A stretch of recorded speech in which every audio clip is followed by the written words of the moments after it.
Shane, and 133, we're ready for it. Look at the brackets. Well, number 1 seed Zane Richards gets all the way to the finals here, but look at that match here between Taylor and Clark here. Clark, the NCAA runner-up. Ryan Taylor was a handful in this weight class here, beating Conaway, the 3 seed, and also giving Clark a really good go at 10-7. Here we go, 133 pounds. The 5th time Richards and Clark have met. Corey Clark out of Pleasant Hill, Southeast Polk. His high school coach, Jason Christensen, a great program where Corey was a 4-time state champion. And Zane Richards out of Carbondale, Illinois, looking to win his first Big Ten championship. He's a perfect 23-0 coming in to this match. Zane Richards, Corey Clark, they're 2-2 in their 4 matchups. The last one going to Zane Richards in overtime in the dual meet, 6-5. You know, both these guys are scorers, and they like to put up points in their matches, and they're always looking for their offense. Both tough in the top position and are able to go ahead and turn their opponents. So look for back points opportunities almost immediately after takedowns. Clark really likes to work the 2-on-1, but he's getting a taste of his own medicine here with Zane Richards basically pulling that 2-on-1 down to the mat. And as tough as these two guys are, it's both of them first time to the finals in the Big Tens. Of course, Clark was a runner-up NCAAs last year, but he was 3rd place last year in the Big Tens, 4th at 2014. Well, it speaks to what we're likely to see in a week and a half from now, is that some change in the order and the rankings. Difficult tournament to seed as the NCAAs, but a lot of head-to-head matches that could get reversed in the NCAAs. Richards, the junior from Illinois, was 5th in the Big Tens last year and the year before.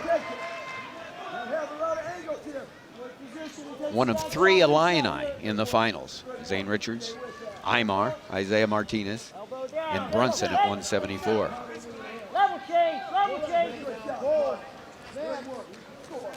I was really impressed on Clark and Taylor match. As good as Taylor looked, I really thought Clark answered the bell every time with his urgency of his own. He's just a very skilled wrestler. Clark. Well, you know, Ryan Taylor is wrestling for 3rd in this weight class against Jordan Conaway. You know, he was last year's number 2 seed in the NCAA tournament and got hurt in the Big Tens, and then, you know, kind of working himself back. We saw him on the Big Ten Network with the Iowa-Wisconsin meet, and he wrestled Clark. It was a much different match this time around here. A lot of scoring, but what you had to be impressed with Clark was that takedown with 30 seconds left here, where he was about 6 inches totally extended off the ground, caught Taylor on his heels, and then with Richards for his journey here, a little bit more workmanlike. I guess what's impressed me is that he's got that tournament wrestling style here where he's fundamental and basic and can go ahead and close out periods in the top position. Really good rider, can get out quickly. Talked about him being a perfect 23-0 coming into this tournament. Corey Clark has won 10 straight, has not lost since these two met in the dual meet where Richards beat Clark in overtime.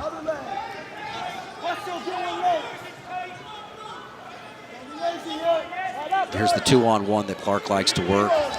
And Richards doesn't waste any time, just goes ahead and shoots in on the leg. Short time, 10 seconds left. Time ticking away in the first period. And no score between these two in the first period at 133 pounds. It's 0-0. Corey Clark from Iowa will get his choice, and he'll go down to begin the second period.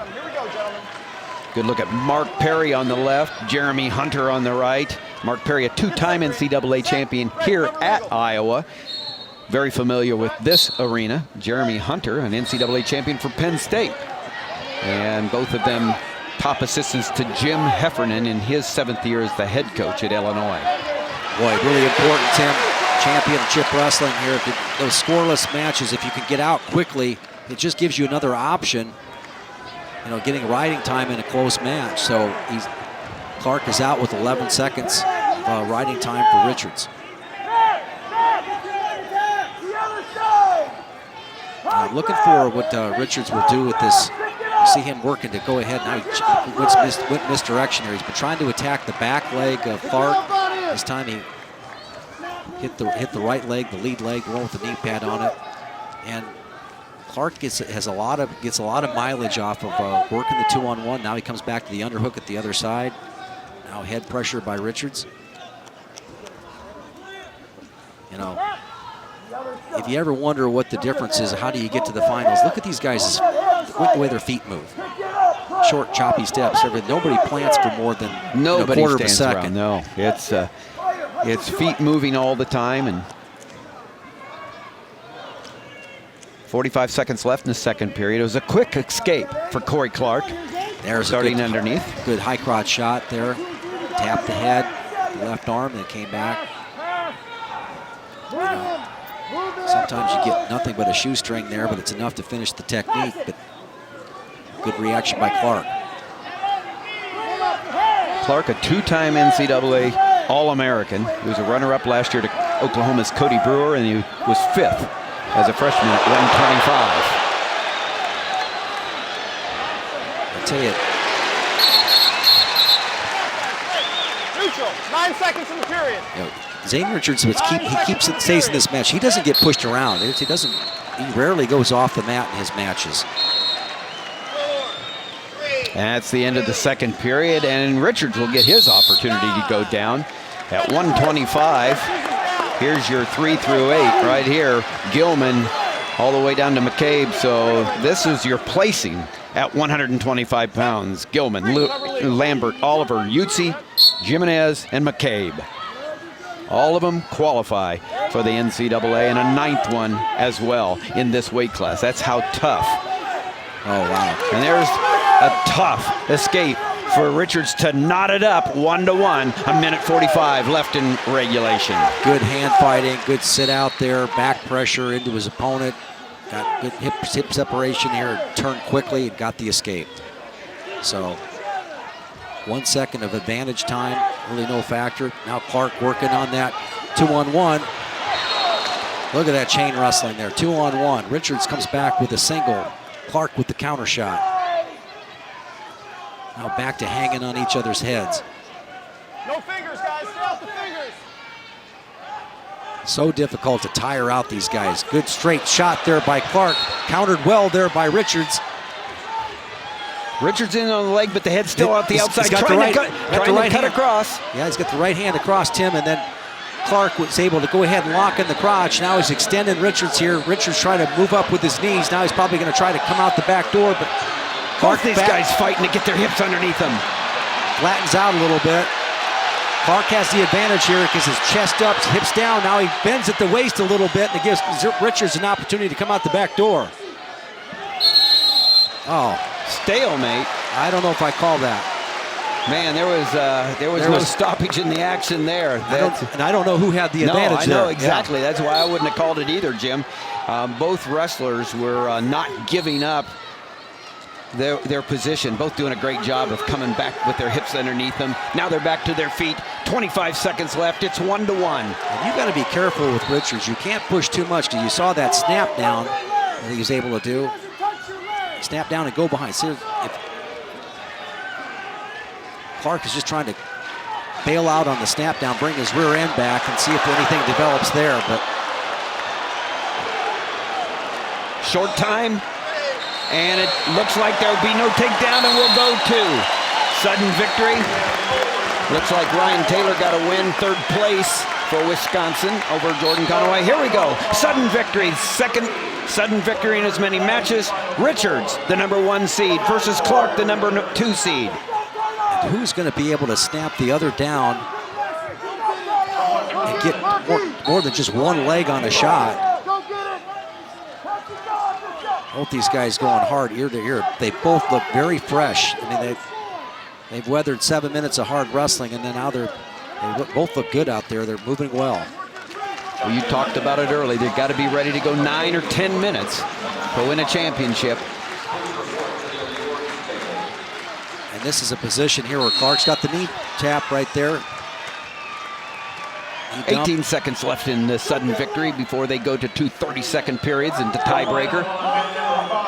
If there's no score here, we'll go to 2 periods, 30 seconds each. And that's where we're at. They're going to call hand clasp. No warning, really, just a talk to by the official to not interlock the fingers. There's the end of the sudden victory. Clark gets the choice. He's going to go down first. 30 seconds, just like a bull ride right here. Well, Tim, you identify tendencies and situations where you can control a guy for 30 seconds in this position when you're scouting out. Guys, you practice on this. Beautiful stand-up and hand control there by Clark. Didn't look like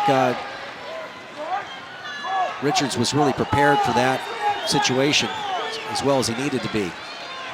But you know, he's apt to get out as well fairly quickly, so these two athletes may settle this on the feet. Boy, Clark is really putting a lot of pressure on the head. See the right hand on the chin of Richards. The referee's going to call, well, that's the end of the period, but end of the 30 seconds. Going to the second tiebreaker period of 30 seconds. Now Richards starts underneath. He'll get his opportunity to tie it up or go ahead. It's like a match. Once Richards gets to his rear end on that set out there, he's pretty dangerous as far as getting out quickly. But he comes up without, just came to his feet and allows an easy mat return. And Clark getting him flattened out there. You gotta be careful. Stay low, 10 seconds left. Richards in a position to be able to go ahead and quickly explode, but does he have it? Clark will pop his hips in here if he can. The big throw, and he gets him. Overtime win for Corey Clark. Mark Perry is challenging. Mark Perry, associate head coach, is challenging.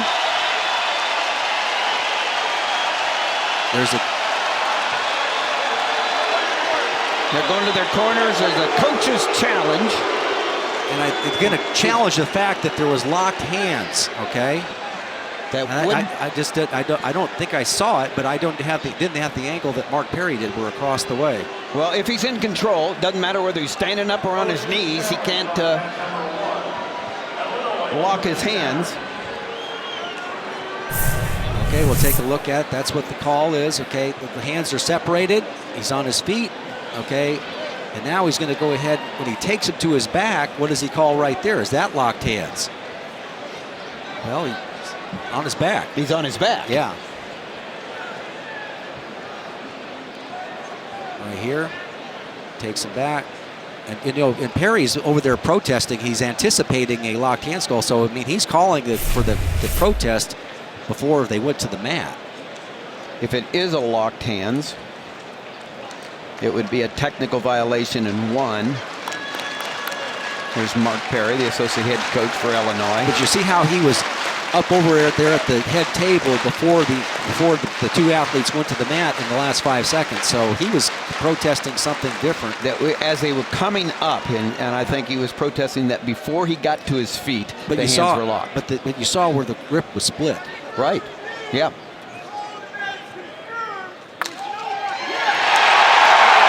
There's your answer.